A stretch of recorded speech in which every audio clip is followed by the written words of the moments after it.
Hey guys, ఈరోజు వచ్చేసి మామిడికాయ తొక్కు పచ్చడి అనమాట స్పెషల్. ఈ పచ్చడి అయితే రోటీస్లోను రైస్లోను ఎంత యమ్గా ఉంటుందంటే పుల్ల పుల్లగా చాలా యమ్గా ఉంటుంది గాయస్. అసలు చాలా అంటే చాలా యమ్ ఉంటుంది.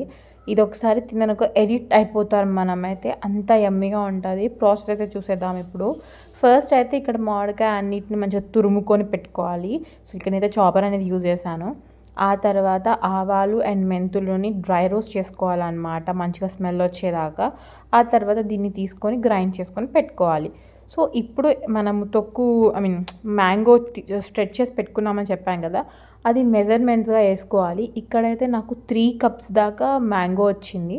సో దానికోసం నేను పావు కప్ ఉప్పునైతే యాడ్ చేశాను గాయస్. నెక్స్ట్ వచ్చేసి దానికోసం కారం అయితే, ఇది కొంచెం పుల్లగా ఉంటుంది కాబట్టి మ్యాంగో కారం ఎక్కువ పట్టిద్ది. సో ఇక్కడ నేనైతే 1 కప్ దాకా కారం అయితే యాడ్ చేశాను. నెక్స్ట్ మనం ఏదైతే గ్రైండ్ చేసి పెట్టుకున్నామో పౌడర్, అది యాడ్ చేయాలి. నెక్స్ట్ వచ్చేసి పసుపుని యాడ్ చేసి మంచిగా మిక్స్ చేసుకోవాలన్నమాట మొత్తంని.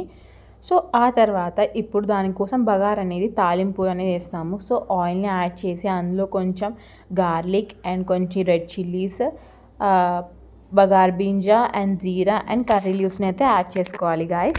ఇప్పుడు ఇదంతా మంచిగా ఫ్రై చేసుకోవాలన్నమాట. సో ఇది ఫ్రై అయిపోయిన మిక్చర్ని మనము ఏదైతే మ్యాంగోస్ని మిక్స్ చేసి పెట్టుకున్నామో అందులో యాడ్ చేసుకోవాలి గాయస్. అంతే, చాలా ఈజీ ప్రాసెస్. మీరైతే మస్ట్ అండ్ షుడ్ ట్రై చేయొచ్చు. దీన్ని మనం ఒక 6-7 మంత్స్ దాకా స్టోర్ చేసుకోవచ్చు.